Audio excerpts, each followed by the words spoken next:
not even mean Bowers game for me. Ahoy there, YouTube! I'm back here today for another game review. And today we're excited to check out Polyssimo from Gecko. This is for ages 7+. It's for one player, but you could play it with 2 or 3. And it's going to take you quite a while to complete the whole thing, because Polyssimo is actually going to be a puzzle game where you're going to be filling in this grid right here with these really nice wooden Tetris-y style pieces. But as you progress through the levels, and there's 30 different levels, they're going to get substantially more and more and more and more difficult until the last one is just absolutely absurd.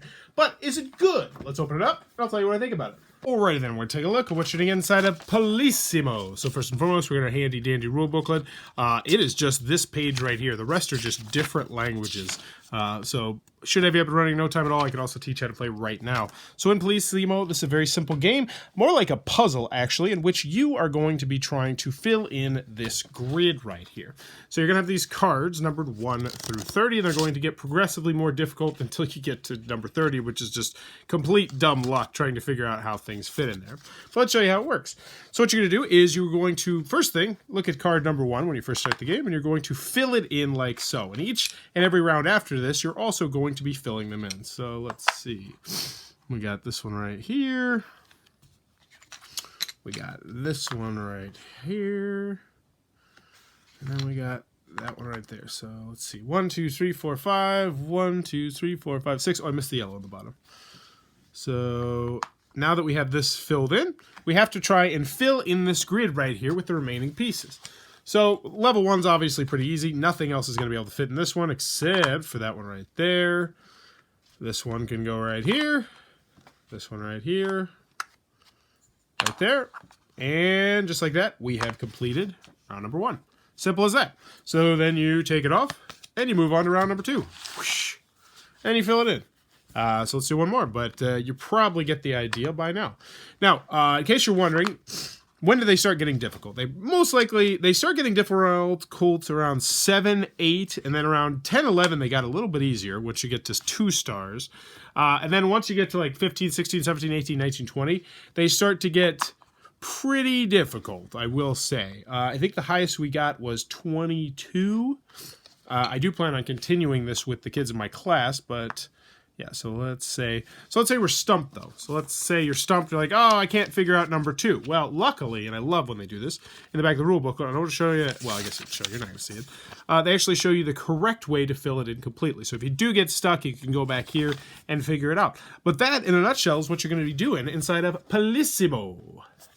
Alright then, Polyssimo from Gecko. What are my final thoughts? Let's go over the pros, let's go over the cons. First, on the con side, 1 player. You can also play it 2 players cooperatively, but you are still going to butt heads sometimes because I need that light blue piece, I need that light blue piece, which can be annoying, but mostly this is a solo experience. Also, I use the word game very loosely. Another huge con, this is definitely more of a puzzle, and you're just going to be doing 30 puzzles and trying to figure them out. Which brings me to my next con, which is the last few puzzles are just stupid. I didn't get that high. I haven't gotten that high yet. We're still working on it. And I don't know if I'm ever going to get to like 30. Because literally 30 it just looks like this. It's like, hey, fill in the rest. And it's like, that's not skill. That's not strategy. That's just dumb luck. And it does say it's a game of patience. And this game is a game of patience. Which is another thing. If you don't have patience, this game can get very frustrating. And I actually had a kid that I played this with who got incredibly frustrated with the game really, really quickly because they learned that, yeah, it started off easy, but then you get to the point where you're like, oh, I have to completely reset the board because my plan isn't going to work. And some people just don't like that. My wife is like that, honestly, where like in Ticket to Ride, if her plan goes askew, she just gets frustrated. You know, it's not like let's work around it or let's just tear it all apart and do it again. It's just like frustration. And if you're one of those people, and you probably know if you are, this is not going to be a game for you because you will have to do that pretty frequently. You'll be like, I think this is going to work. I think this is going to work. Shoot, this is not going to work. And the best thing you can do is just kind of scrap everything and then start all over again. And that's going to be a turn-off for some people. Any other cons I have with the game? No, I mean, as long as you know that it's not really a game and it's more of a puzzle and it's a solo experience, I can recommend Polyssimo. Is it going to be for everybody? Absolutely not. For me personally, moving on to the pros, I enjoyed it. I had fun with it. I enjoyed playing it with kids and kind of letting them take the lead and then helping them from time to time when I saw different things. And if you're really good at spatial awareness or you have kids that are really good at spatial awareness, they're going to get a big kick out of this because they're going to feel smarter than everybody else in the room. And I had one kid who was not actually playing with us, but watching us play. And we were stumped on a puzzle. And he's like, "Can I try?" And the girl was like, "No." And I was like, "Yeah, try." I mean, we've been stuck on this puzzle for like 5 minutes. And he just took everything apart. And then he was like, "Beep, beep, beep, beep, beep, beep, beep." And it was like, "Oh, well, there you go. How about that?" And so if you are really good at spatial awareness, you are going to feel smart at this game. Definitely, if you're playing with people who are average or below average at spatial awareness. Components are super nice. It goes up to 30 cards, which is good. But as I said, the last few are just kind of stupid hard. And like not in a fun way hard, but like in a, hey, hopefully we get lucky and we put things in the right position hard. I like the fact the answers are in the back. The box isn't too large. And yeah, in the end, Polyssimo. If you've gotten this far in the video, you pretty much know if this is going to be for you or not. For me personally, it is. I'm going to keep it in my classroom. I think it's a great game, a great activity for when kids need to kind of calm down because it's very peaceful as long as you don't get frustrated.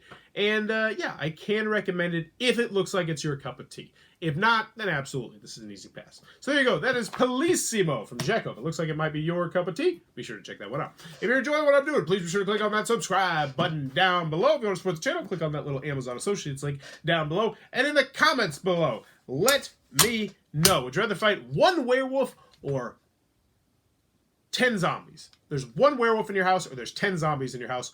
Which one are you taking? Me personally, I'm taking the zombies. I'm taking the zombies every time. Because if you get bit by a werewolf, you turn into a werewolf, and I really don't want to turn into a werewolf. You know what? Actually, but that's kind of a pro. Well, I guess does the werewolf kill me, or does the werewolf just turn me into a werewolf? Because if I just turn into a werewolf, that's not a huge deal. You know, I could lock myself up in the basement, and, you know, on full moons. Because you know what a full moon is now. We have the technology. Yeah, definitely a werewolf, as long as it's not trying to kill me. If it is trying to kill me, then give me the zombies. But if it's a werewolf that's just trying to bite me, I'll take the werewolf. Let me know in the comments below. Which one are you taking? As always, thanks for your time, YouTube.